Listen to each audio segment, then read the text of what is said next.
Welcome to the Remembering a Life podcast. I'm your host, Holly Ignatowski, and today we're talking with renowned grief expert and author Claire Bidwell Smith. After losing both of her parents at a young age, Claire was drawn to helping others navigate the grief process. A therapist in private practice for over a decade, she has counseled thousands of people and written 3 books about grief and loss. Claire speaks and lectures widely and runs a series of different programs designed to help others move through loss. Claire is the author of The Rules of Inheritance, After This, When Life is Over, Where Do We Go? And Anxiety, The Missing Stage of Grief, which is the Remembering a Life Book Club nonfiction book of the month for May. A bit later, we'll talk about how you can win a free copy of Claire's book. Welcome, Claire, and thank you so much for joining me today. Thank you for having me. Claire, you counsel people through grief. You've written 3 books, and you've experienced a good amount of grief yourself. Talk about the journey that brought you to where you are today. It's a very personal journey. I lost both of my parents at a young age. They got cancer at the same time when I was 14 years old. And my mother died when I was 18 and my father when I was 25. I'm an only child, so I was entering into young adulthood very much alone. And it was a very different experience than my peers were going through. That's a lot to take on at a young age. Let's talk about the role that anxiety plays and played for you when grieving the death of a loved one. You know, after reading your book, it was kind of an aha moment for me with the anxiety related to grief and how that can kind of stretch into other parts of your life. Absolutely. I had my first panic attack around the time that my mother died, and I had no idea what it was. You know, I was still a teenager. I ended up in an emergency room a couple of times, and every time the doctors told me there was nothing wrong with me, that maybe I had heart palpitations or something like that, they would send me on my way without ever asking me what was going on in my personal life or even suggesting that it was anxiety. Now, this was almost 25 years ago. Things have changed a little bit. But at the time, I just thought there was something wrong with me, emotionally, physically. For a long time, I just kind of lived with my anxiety and tried to deal with it and manage it as best I could without even really understanding what it was. And it wasn't until I was in my grad program, my master's program, that I began to connect the dots and had the same aha moment of reading about trauma psychology and just starting to realize that, oh, wow, this anxiety is anxiety, and it's connected to the loss of my parents. And from there, I started to work on it and find ways to understand it and move through it and kind of get my hands around it so it wasn't so debilitating. And then after that, I began to write about it. And when I began to write about it, people came out of the woodwork. They responded more to an article I wrote with the same title as the book now, Anxiety, the Missing Stage of Grief. I got more responses to that article than anything I'd ever done, any book I'd written, any talk I'd given, because people kept having that same aha moment. I would get these letters that said, you know, my brother died and I've been having panic attacks and I'm now realizing that this is the reason. So that was my impetus for really writing that book. No one was talking about this in the clinical world at the time, and I just really wanted to help others who were going through it. And so much so that you refer to it as the missing stage of grief. So you believe that we all go through that form of anxiety when we're grieving someone. Yeah, you know, the stages of grief are interesting. Elizabeth Kubler-Ross coined them in the 60s, and I think while the 5 stages are common experiences of grief, we don't all go through them in the same way or at the same time or in a linear fashion necessarily. But those different stages, denial, anger, bargaining, depression, and acceptance, definitely come up for most people. And yet I'm also seeing anxiety come up for most people in some fashion. Not every single person, but again, not every single person feels anger when they're grieving or comes to acceptance, for instance. So I think that I really wanted to bring it into the stages because people are so familiar with them. People really think about the 5 stages a lot. They became so prevalent that I think everyone knows what they are, even if they haven't been through grief. You know, they show up in pop culture. They show up on late night talk shows, you know, all kinds of things they're applied to. And I think the reason is because people yearn for something that will help them understand the enormous experience of grief. Wouldn't it be great if there was just these 5 stages we go through and then we're done? Yeah. We're on the other side of grief. So I think people kind of cling to them in that way. And that makes sense. But most of my clients will come into my office and they will say, I think I'm doing this wrong. I skipped a stage, or I'm stuck in one, or I don't understand this one. So it's kind of a fascinating way to look at grief through that lens. And it's not necessarily something that we experience right after the death of a loved one or within a certain time frame. This is something that can show up weeks, months, even years later. Is that right? That's true. I can't tell you how many clients I've seen who lost somebody in childhood or adolescence and developed maybe a low-grade anxiety level after that then becomes exacerbated later in life or into adulthood, and yet is still tied back to those first losses. Now, a question that we have to ask these days is about the pandemic. Mm-hmm. How this year COVID-19 has probably, I would guess, intensified that anxiety for a lot of people, especially if you're grieving a loss or the fear of a loss. Absolutely. I never could have imagined that when I wrote that book, it would come out during a pandemic when pretty much the whole world was experiencing grief and anxiety. Right. It's been a really interesting time to be talking about this, and important. But, the pandemic is kind of like the same experience of going through a significant loss. We were all kind of going along as a species, as different cultures, just moving through our lives the way that we do. And then this happened and the floor dropped out, right? Mm-hmm. And that's often what it feels like when we lose somebody, a spouse, a partner, a child, a family member, a friend. It feels like the floor has dropped out. Your whole life feels different. You look at the world through a different lens. And I think that we've seen a lot of that too with the pandemic. And it leaves you with a feeling that nothing is certain and nothing is safe, which are always true. But I think we live under the illusion a lot of the time that we are always safe and everything's always certain. And when we go through a big loss or a pandemic, it's that big reminder that, nothing is certain and nothing is quite safe. And that causes anxiety. Right. You talk about the importance of telling your story. Now, Remembering a Life is a podcast about telling our stories, about loss and loved ones. Why is it so important for us to tell our grief story? I think a couple of different reasons. I think as a culture, we are very story-based. We look at our lives through stories. Everyone has a story about the first car they got, or how they met their partner, or where they got their first pet. We interpret our lives through stories. So that's an aspect of it. But with loss, as you know, being in this grief world, the culture around grief is often a little quiet. People don't know where to talk about their grief and their loss, yet it's something they're living with every day, all day, in and out. When my mom died, I remember I just couldn't meet someone new without wanting them to know that my mother had died, because it had become such a huge part of my identity. And the story that I had been through with her and with my dad was such a part of me. So I found ways to tell that story. I found writing classes, I found therapists. And I think that it's a really important way for people to process it, to understand what they've been through, and a way of staying connected and holding on to the people they love.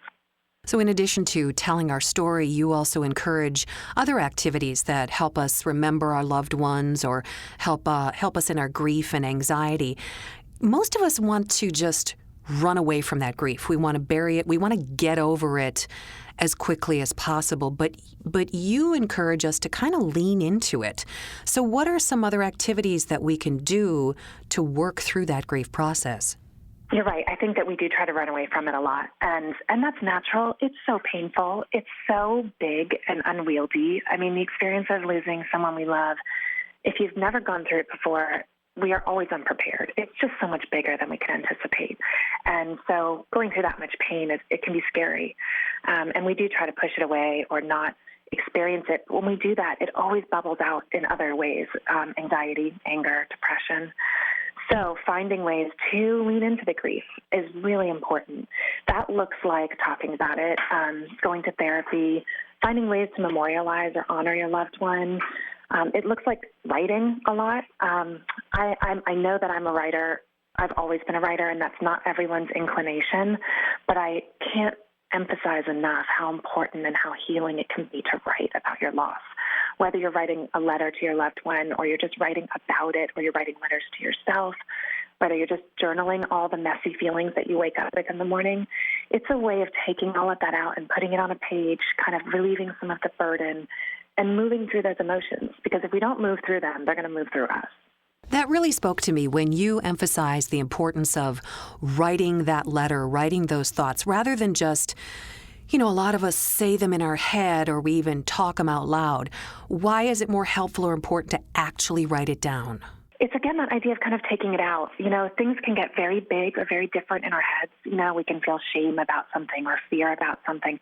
When we say it out loud in a letter or to a friend or to a therapist, often we realize that it's maybe not so scary or not so big or not so shame-filled. Writing letters, though, is also a way I think we really intrinsically feel like we are connecting and communicating with someone when we do that. And it's very different from talking out loud or talking to them in our head. Sitting down and writing those words, dear Dad, and telling them about how you're doing and what things have changed since you last saw your person and how you've grown or how much you miss them, or also saying things that maybe you wished you'd been able to say before they died. This is something I see a lot in my clients, is this real desire to go back and do something over, say something they didn't say, take back something they did say, change something about the way that things unfolded before they lost this person. And so writing letters is a great way to be able to do that. It's a great way to kind of work through some of that guilt that people often feel after they lose someone. You give a really beautiful example of a letter that your father actually wrote to your mother after she died. Can you talk about that? Yeah, he wrote me a letter from her. He took on her voice and her. It was the most incredible thing he'd ever given me. He kind of inhabited my mom and wrote a letter to me in what he imagined she would want to say. And it was so beautiful. It was so double layered of this act of him doing that and then her as well showing up through it. It was really meaningful. And I think that, those are gifts that we can give to our loved ones, just like he did. That is a priceless gift. That's a treasure to have. What a lovely sentiment. And let's talk about regret. Regret is huge when you lose a loved one because it's so final. It's so, I can't go back and say I'm sorry. I can't. As you progress and the years go by, you're stuck in that place that, I wish I could do this different. How do you work through that? I think it feels very final and that can feel very hard. But I don't think it's as final as people feel it is. And that's some work I do a lot with my clients.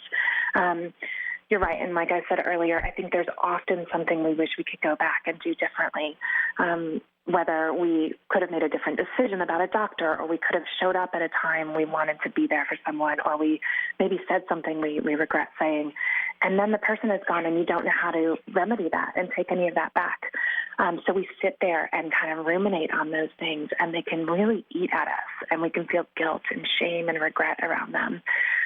But I do think that our relationship with the people that we love and lose is never over. It's a relationship that becomes internal, and it continues to evolve. I'm still in relationship with both of my parents, even though they're no longer physically here. I'm still their daughter. They are still my parents. Our experience and time together still informs a lot of my life. And so I'm kind of always understanding them in new ways, understanding myself in new ways within the context of them. And so I think there are windows and opportunities to move through some of that guilt and regret. I think as we mature, too, we find ways to forgive ourselves. I was not there the night my mother died. I was on my way, and I made a choice to stop. And I was 18, and she died while I was stopped instead of getting to her bedside. And it was something that I really sat with for many years and really heavily struggled with guilt around that. But now, it's been almost 25 years since she's been gone, and I can look back on that 18-year-old version of myself with such tenderness. And I didn't know how to lose someone. I didn't know that she was really going to die.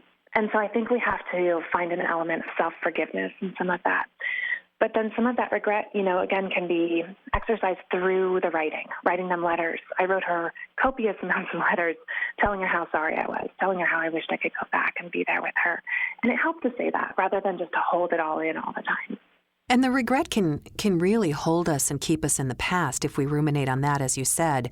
You've devoted an entire chapter to being present and mindful, being in the now.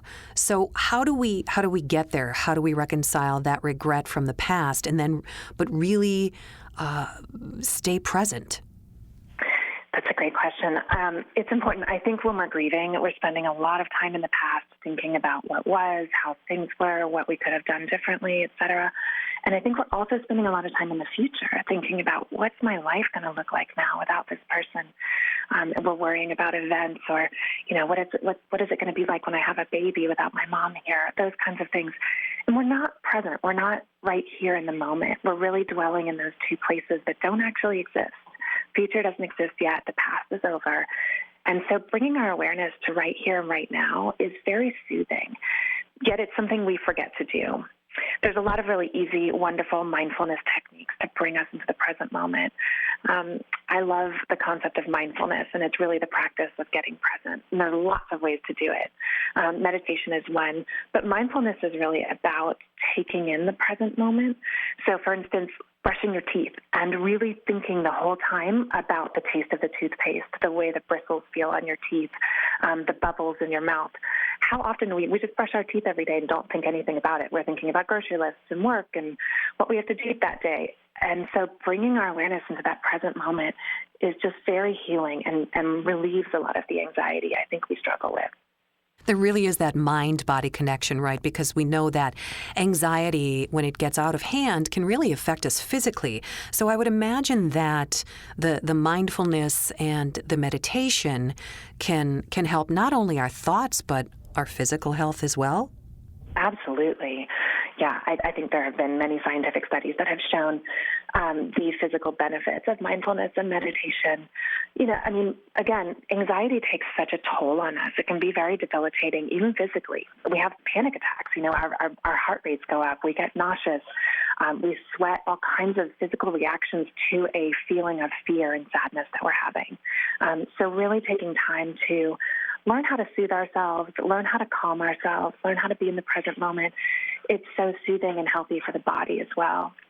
And I feel like you encourage people to stay connected with rather than letting go of the loved ones we're grieving, which, we just kind of covered with writing letters and continuing a relationship. So that's kind of interesting because we always talk about letting go, but you feel we can stay connected, and that must help with the anxiety. It does. I think for a long time there was an emphasis in our culture about letting go and moving on. And I think we're coming around now more to the idea that we can move forward and we can stay connected rather than letting go. It doesn't feel right inside of us, to let go of someone like a mom or a child or whoever the loved one was. It's an incongruence that I think lends itself to anxiety. So rather than letting go and moving on, finding ways to stay connected. And this doesn't mean sitting in grief. It doesn't mean that you're always grieving, and it doesn't mean that you're not still living your life. I think two things can always be true at once. You can deeply miss your person and want to feel connected to them and find ways to connect with them, and also live a really meaningful present life at the same time. So I think that that's important for people to remember. So grief is a journey. It's not the end of love or our connection. It's a process that we work through. Absolutely. I don't think we ever get over the loss of someone we love. We learn to live with it. We learn to live in our lives without them, but I don't think we ever get over it. Right. In your book, this was fascinating to me. You touch on the afterlife, and you ask your readers and your clients to think about their own beliefs regarding what happens when we die. Then you ask readers to think about what they want to happen when they or a loved one dies. Mm-hmm. How does that help us? I think it's almost another stage of grief. I see it all the time in clients when they lose a loved one. There's a period of reckoning and curiosity and wondering about what happens when we die. It's kind of impossible to lose someone really close to us and not wonder where they are. Will I ever see them again? Are they okay? Can they see me? Even if you believe that nothing happens, there's still this wondering, and you kind of have to reaffirm that idea. And I think that we should embrace that. I think we should be curious. I think we should explore within ourselves, what do we feel? What do we want? And this is all a way of finding a new sense of connection and finding a new relationship. There's nothing perfect that anyone needs to choose to believe in. Whatever is resonating with you, whatever helps you to find that sense of connection and to open up to whatever it is you might think about what happens next. Because I think that a lot of fear comes from not thinking about it, from kind of slamming the door on what happens when we die. You know, it's a scary thought for a lot of people. And so they just close the door on it rather than letting themselves think about it. And when we do that, there's this kind of unconscious unease about it. And so I think that finding ways to really explore what happens or just to let ourselves be curious is helpful with anxiety. And as you say, it helps us not only deal with the loss of a loved one, but face our own mortality as well, I would imagine. Mm-hmm. Absolutely. And, we've seen this with the pandemic in the last year. I've seen more people talking about end-of-life planning than ever before. And because this was a great example of it's never too soon or too early to have some end-of-life plans, to have thought about what you want to happen, if you have things in place for loved ones around you or your family, to be prepared for the unexpected. And it's great to do it when we're young and healthy and in a stable place rather than having to scramble around at the end of an illness or a pandemic, making sure you have things in place. It can relieve some anxiety to know that you have had these discussions with loved ones, you know what will happen with certain things, with your children, with objects you care about. And it's a real gift to our loved ones to do that kind of thing too. And as you said, it's such a taboo in this culture still, but talking about it seems to deconstruct some of that fear and that anxiety for all of us. Absolutely. And I'm really hopeful that this is one of the positives that's come out of the pandemic, that people really have been thinking more about this and talking more about it. I think that we need to continue on this path of embracing death a little more, talking about it, being open to it, because otherwise, if we don't, there's always just so much fear about it. Right. Tell us about your book, The Rules of Inheritance, one of your other books. I understand it's currently optioned for television rights. That's right. It's the memoir of losing both of my parents, kind of a literary memoir following my journey of loss and kind of how I came through the other side of that. It is currently optioned for television rights. I can't talk about it, unfortunately, but it's exciting. I'm always really grateful to anyone like you who wants to have these big conversations about grief and loss, because I just feel like it helps so many people. When my parents died, I didn't know anyone who'd gone through grief and loss. I didn't know where to turn. I didn't know what books to read. I didn't know who to talk to. And there wasn't as much in the culture as there is now about grief and loss. So the more that we can have those conversations in TV and books and podcasts, the better off we will all be. Great. I will definitely be looking for that, because grief is something that we all have in common. We've all experienced grief in some way or another. It's universal. Absolutely. And you're right. We do need to talk about it more. We really do. And I think that we need to talk about it with our kids a little more, too. I think people are really afraid to talk to children about grief and death. But the more that we can, the more prepared they will be when they inevitably go through it. And maybe that'll be our next podcast. That would be a very fascinating topic as well. Yes. Claire, I ask everyone on the Remembering a Life podcast, who are you remembering today?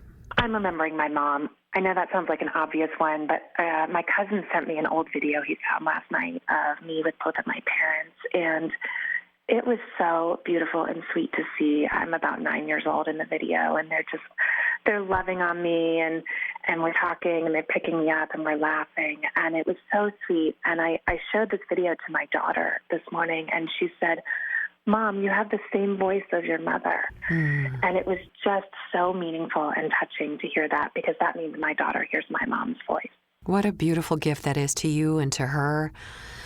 Claire, thank you so much for joining me today. We will look for your books. We will look for you on television, and really appreciate the work that you're doing in helping people deal with their grief and anxiety. Thank you so much, Holly. I'm so grateful to you for having these conversations and opening up this space for people to heal. And thank you all for joining us today.